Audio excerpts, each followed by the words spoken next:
Today I'm talking to you about chapter 16, and frankly, this is the single most important chapter in the book, in my opinion, because this is the chapter that deals with what the book refers to as the Great World Convergence. This is when the Eastern Hemisphere and the Western Hemisphere become aware of each other. You know, as the book mentions, regular contact between the Eastern and Western hemispheres pretty much ended 12,000 years ago as far as humans were concerned. Now, there were some exceptions to this. For people in the far north, in what nowadays is Alaska and Siberia, I'm pretty sure people moved across that area, that polar region. But, you know, those people weren't exactly writing maps, and they weren't in contact with people further to the south.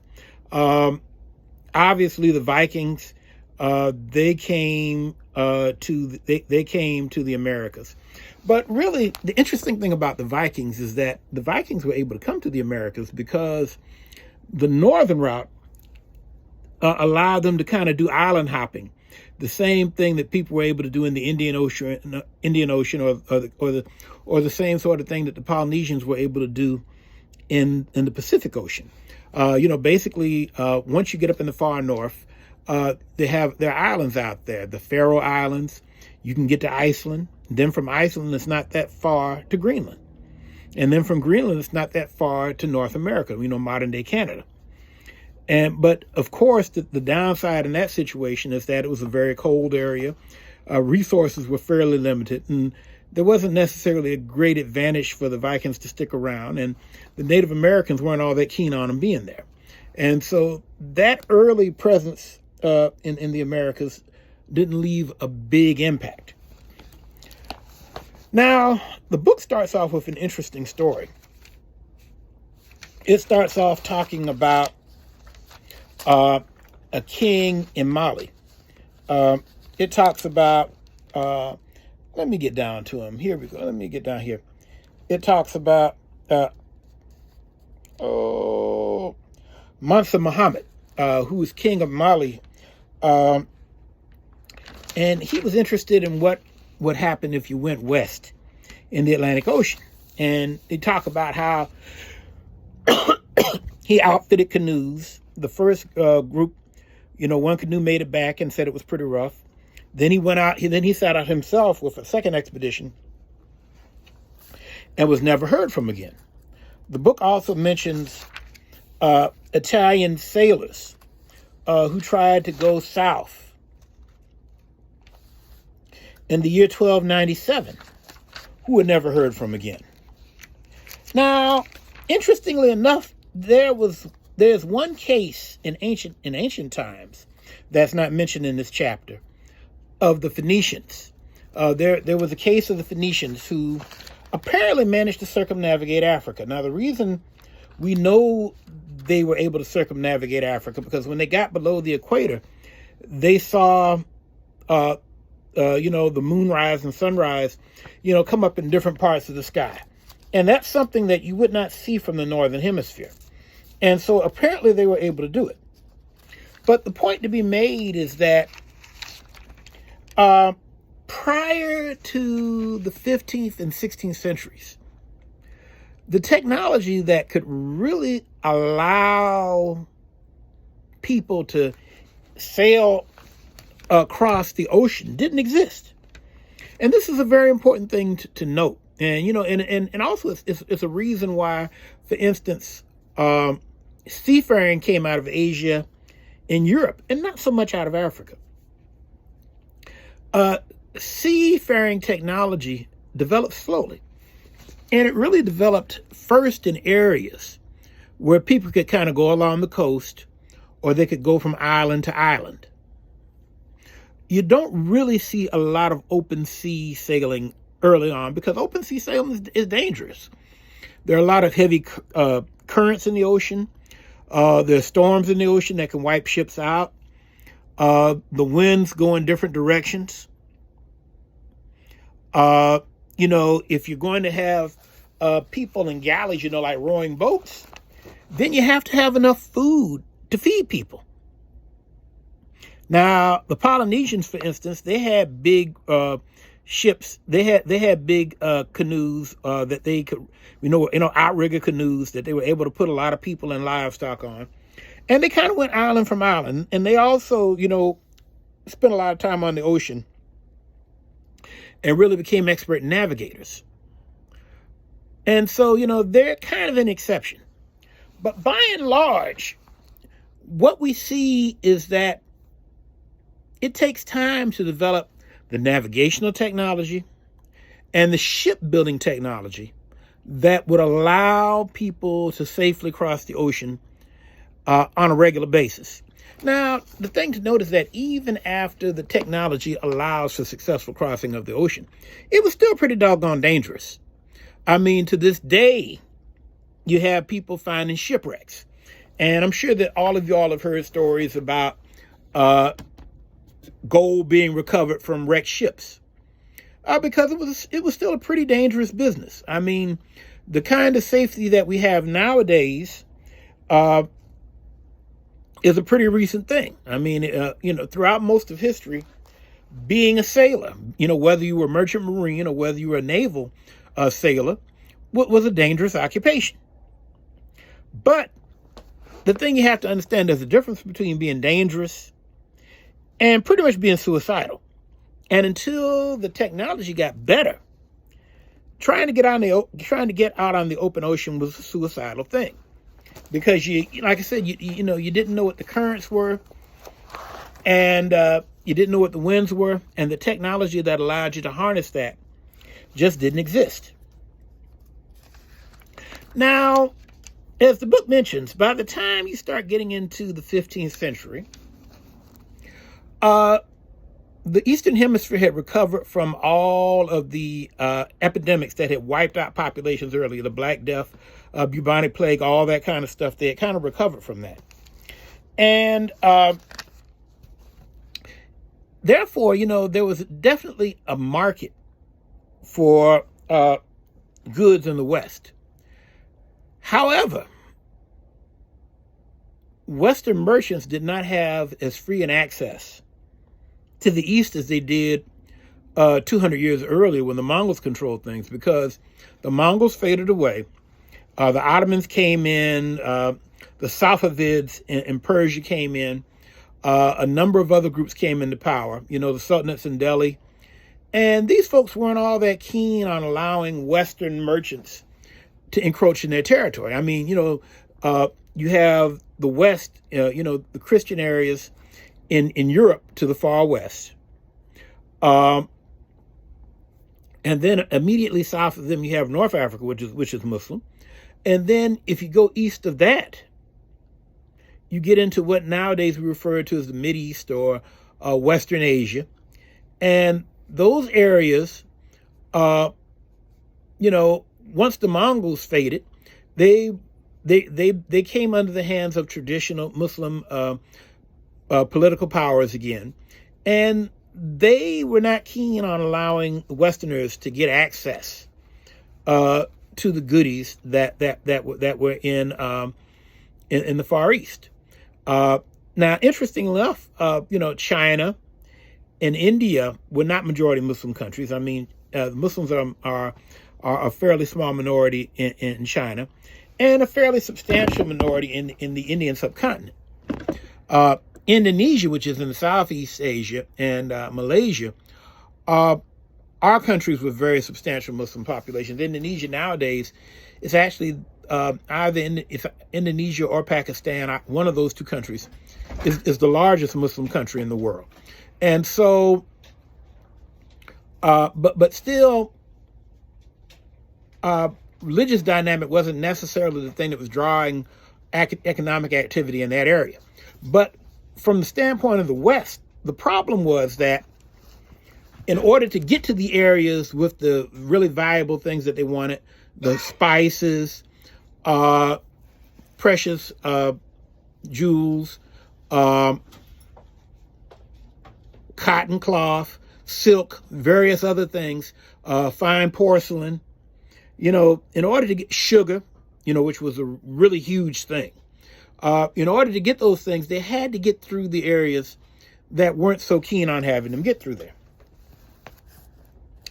And so what we see is that slowly but surely, the West starts moving. And interestingly enough, it's the Iberian Peninsula, the area, the modern day, the area with the modern day countries of Spain and Portugal, that led the movement. And if you think about it, this makes sense because Spain and Portugal were the part of Europe that had been controlled by Muslims for about 700 years. Parts of, either all or part of the Iberian Peninsula was under control, was under Muslim rule from the year 711 until the year 1492. And so the Christian population in that part of Europe had been in regular contact with Muslims, had been ruled by them, and had been in competition with them, and had done business with them for many hundreds of years. And also there was a significant population of Jewish people in that area. And quite often, Jews kind of served as kind of intermediaries between the Christian and Muslim populations. And if you took the first part of this class, for instance, like during the period of when Islamic culture was really flowering, quite often it was Jewish scholars like Maimonides who made Muslim information available to people in the West. And so therefore, it should not be surprising that you have Jewish people working as navigators and map makers, people supplying information to the West in this period of time too. Now, the Iberian Peninsula had a knowledge of what was valuable in the East and also what was valuable in Africa. Through the contacts with North Africa, they were aware of items of value in Black Africa. They understood that Black Africa was a great source of gold. And it's really interesting. One of the things that, people often talk about Moroccan leather, but quite often the Moroccan leather was actually processed in the area of Mali or Senegambia, which actually is the northern part of Black Africa. And so,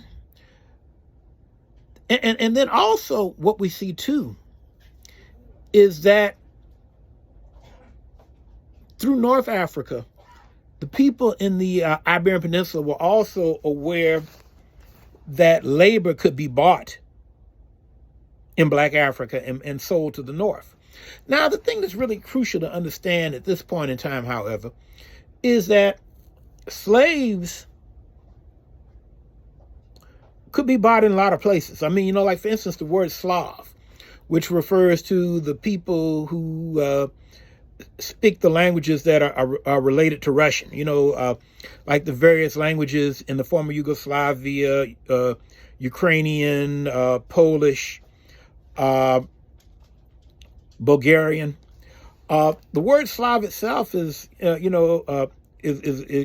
a root in English that, essentially that is, a vowel away from being slave. And quite often that population was synonymous with slavery.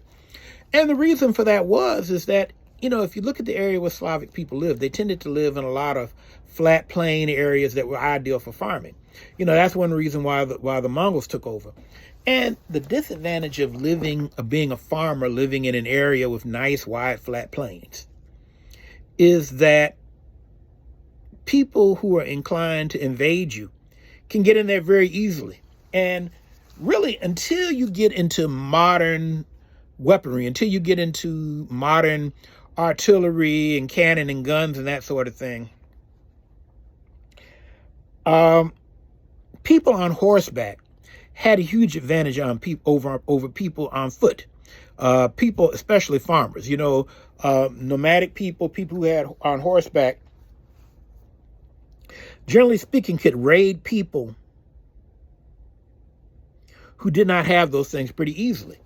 And it's not an accident that in Africa, the people who, especially in the Sahel region, the area, the northernmost part of Black Africa, who were supplying slaves, lived in the Sahel regions of Africa where you could use lots of horses to attack your neighbors who were farmers. You know, it was the people, like for instance, they mentioned the Portuguese first get to Senegal, they get in contact with Songhai and Mali in Senegal, and those people catch slaves and bring them back. You know, these were empires that were expanding, and you know, they were able to catch people and bring them to the Portuguese and make money. Now, and so therefore we see that the Spanish and Portuguese in particular do two things in particular. The Portuguese in particular go down the coast of Africa. They slowly investigate the coast of Africa. Now they have to figure out how to work it because, you know, in the northern hemisphere, the winds tend to blow from east to west. Excuse me, from west to east. As you get further south, the winds blow from east to west. And the trick is, how do you manage this kind of, you know, on the open ocean, how can you manage this? Now, what eventually happens is that people in Europe get the lateen sail technology. You know, with these triangular sails, they figure out how to, you know, they get these sails from the east, and what they end up doing, like they say, they have the ships with like 3 sets of masts. They have square sails in the front, they have the lateen sail in the middle, and they may have a square sail and another lateen sail in the back. And what they're able to do with these sails is they're able to catch the wind, and they're able to turn the wind and push it in the other direction so that they could go diagonally or even against the wind. Now, this is very important. Once that happens, this allows people to sail on the open ocean. Now, the other thing, too, is that through the slow process of exploration, you know, they find the various islands. They find Madeira, they find the Azores, they find the Canary Islands. And so, you know, further on, they get further south, they find Cape Verde. And then eventually they find Sao Tome and Principe way down south, off the coast of what nowadays is Gabon and Central African Republic. Now, by gradually finding these islands and finding out how to work the winds, you know, like for instance, they found out that if you went in and if you went further west and then came back in, it could allow you to negotiate the wind. You could kind of catch the winds and then sail back in the other direction, and you could do the opposite, going in the other direction. And learning where these islands were, this allowed Europeans to be able to move up and down the coast of Africa. Eventually, they were able to go around the southern tip of Africa. They were able to get into the Indian Ocean, where they could get access, direct access to goods in the east. But more importantly, at least for our purposes as people who live in the Western Hemisphere, they were trying to figure out if they could go west to get to China. And in the process of going west to get to China, they ran into the Americas. And then you have this huge exchange of people. And it's really interesting because, you know, the Americas were not as densely populated as the Eastern Hemisphere, but still there were many millions of people. There were probably, you know, around 60 or so million people in the Americas. But one thing that's really significant about the Americas, and this is something that the book could have made more clear, and so I'm going to make it clear for you, is that the people in the Americas did not have as many diseases, primarily because they had far fewer domesticated animals. You know, so many of the diseases that are endemic among human beings are the result of domesticating animals. Influenza comes from contact with pigs, comes from contact with birds. Tuberculosis comes from contact with cattle. Smallpox came from contact with cattle.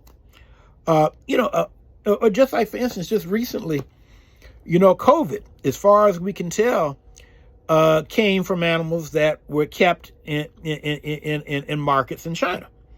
And the Black Death or the bubonic plague, came from contact with small mammals, rodents, in Central Asia and East Asia, that were transmitted to humans and eventually, made it throughout Eurasia.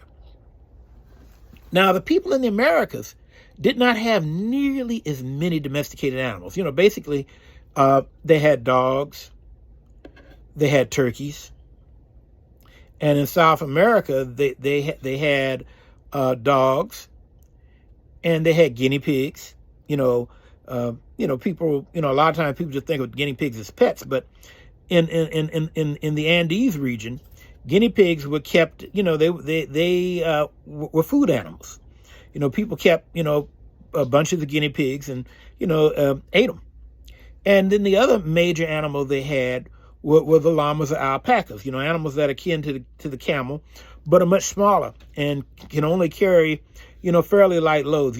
About less than 100 pounds usually, but still, if you're walking around a 20,000-foot mountain and you can get 5 or 6 llamas and you can put 60 pounds apiece on them, and it beats the pants off of you having 60 pounds on your back and you're climbing a 20,000-foot mountain.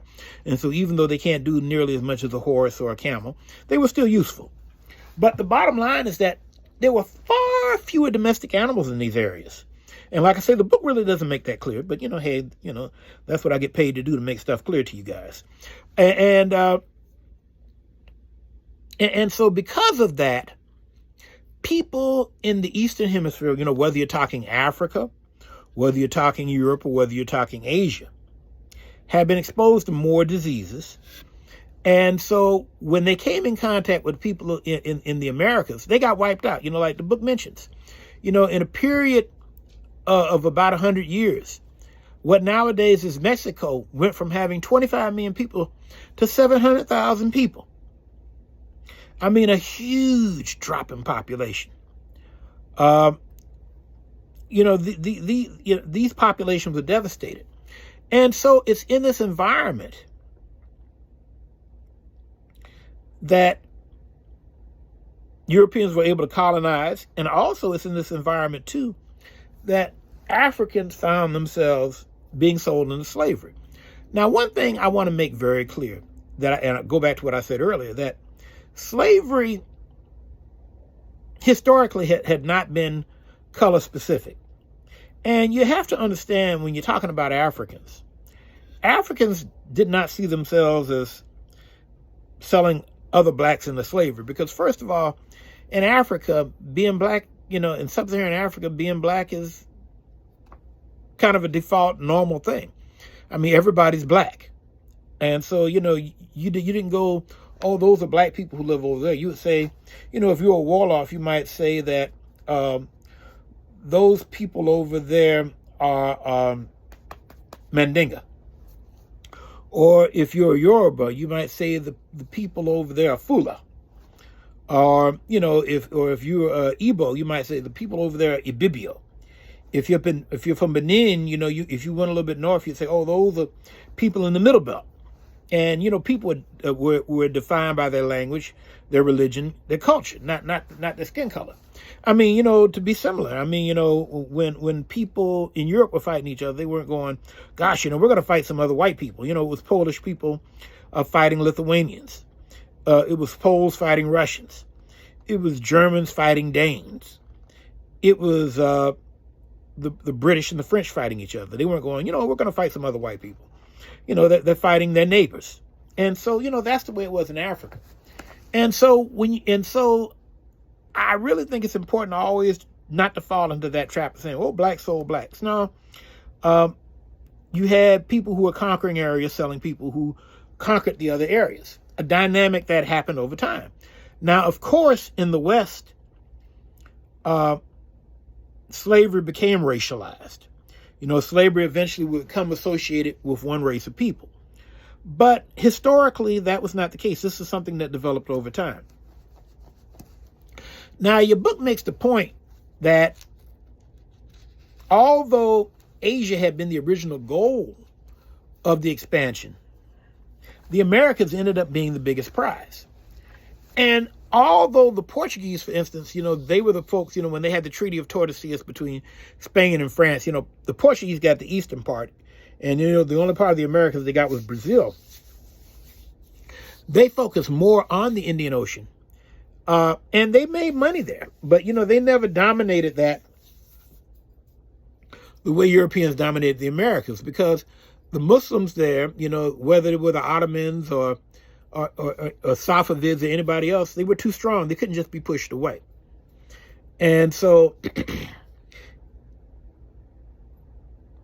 the movement in the Indian Ocean was always sort of a struggle. And frankly, when it came to East Asia, Europeans, frankly, did not have a whole lot that was particularly valuable